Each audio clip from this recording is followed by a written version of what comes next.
apostila, questão 29, página 44. A questão é basicamente o seguinte, ela te dá essa fala aqui do doutor, né?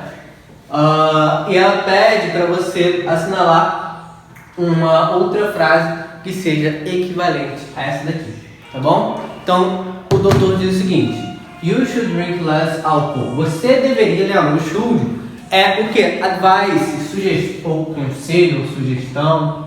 Aqui, ó, advice. Conselho, sugestão, tudo faz.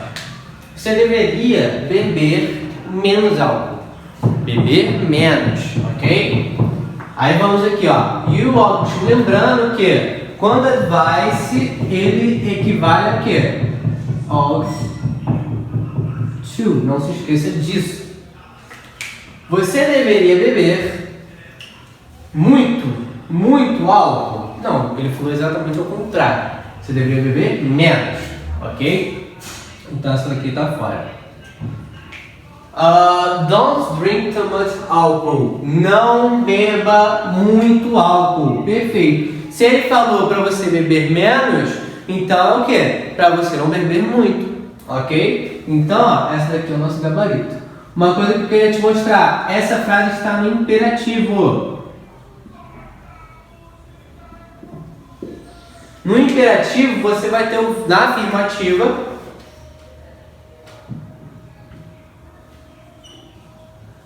Na afirmativa, você tem só o verbo. Drink.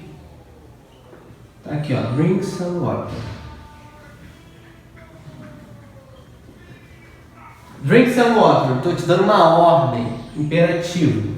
Na negativa, ou você usa o do not, ou você usa o don't. Tanto faz, é a mesma coisa. Ó, don't drink some water. Ok? Então, ó, tá no imperativo o quê? Negativo, tá dando uma ordem. Não beba muito álcool, ok? Vamos ver as outras, ó. Não beba menos álcool. Desculpa. Não beba menos. Bom, ele falou ao contrário, né? Beba menos. Aqui ele está falando para você não beber menos. Ele falou o contrário. Beba menos, ok? É exatamente ao contrário. D. Don't drink alcohol. Não beba álcool. Ele proibiu o cara de beber? Não, ele falou, só bebe menos.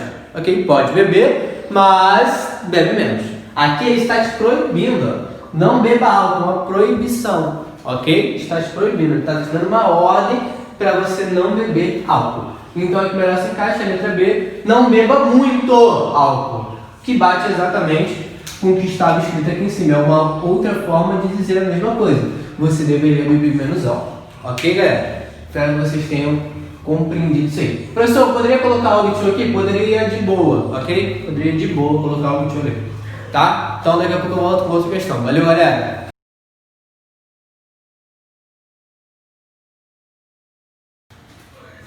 Fala, galera, beleza? Mais uma questão na nossa apostila, questão 8, página 35. Ele separou uma frase para você, ok? E ele pede para você indicar qual sentido que o modal verb está indicando ali naquela oração. Qual o sentido ali daquela oração? Galera, todo modal verb ele indica alguma coisa.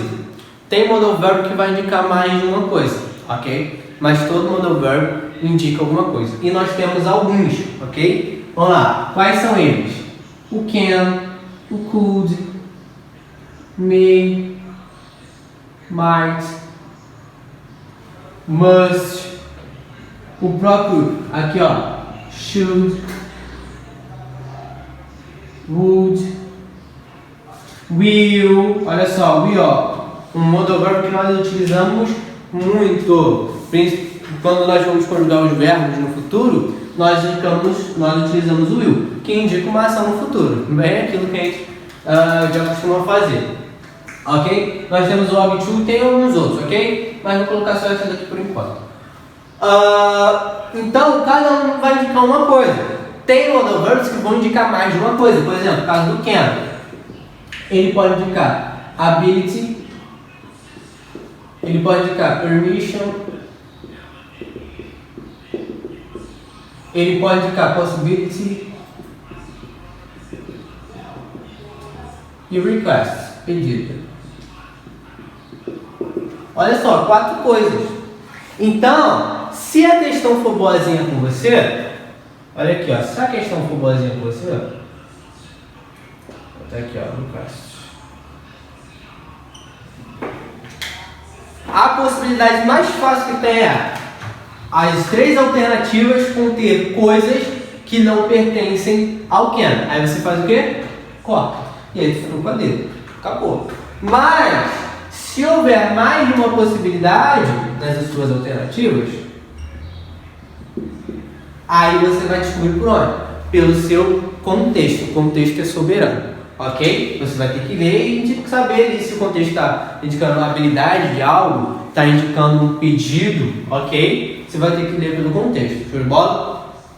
E fora que nós temos a negativa dele. O can't pode indicar falta de habilidade, ou inabilidade, se você preferir. Pode indicar preguição. E esse a gente vai vendo durante as questões, ok? Então fica ligado em todas as questões que nós vamos trabalhar bastante coisas.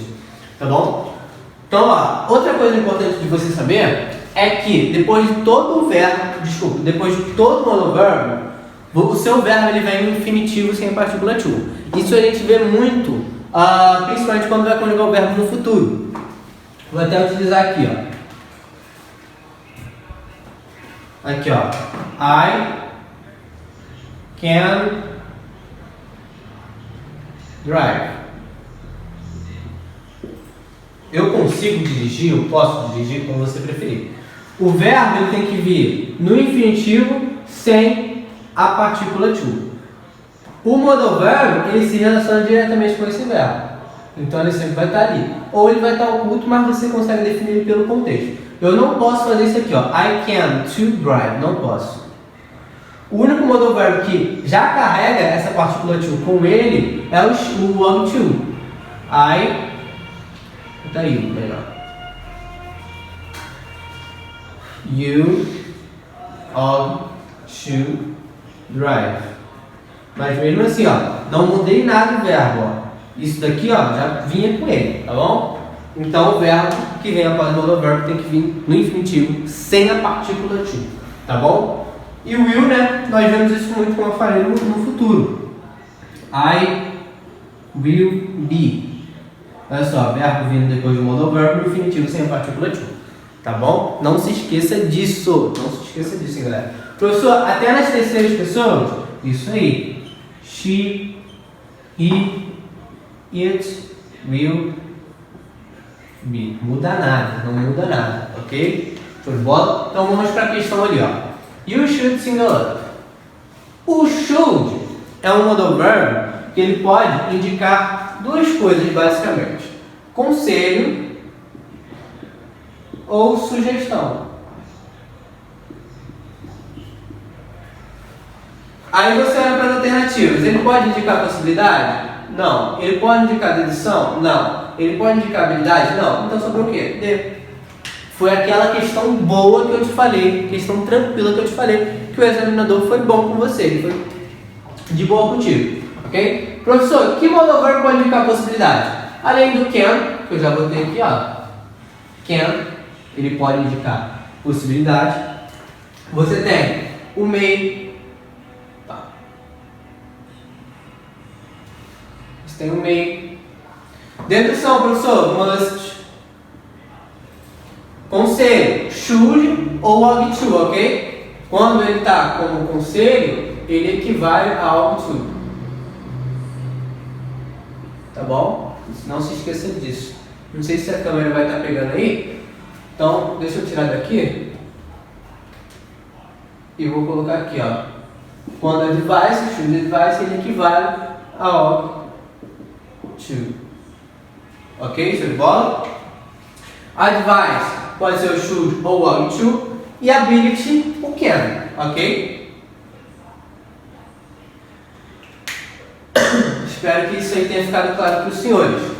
O can, galera, na negativa, como eu falei para os senhores, né, can't, ele indica proibição,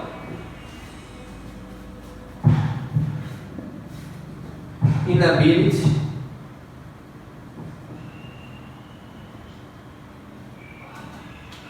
ok? Inability.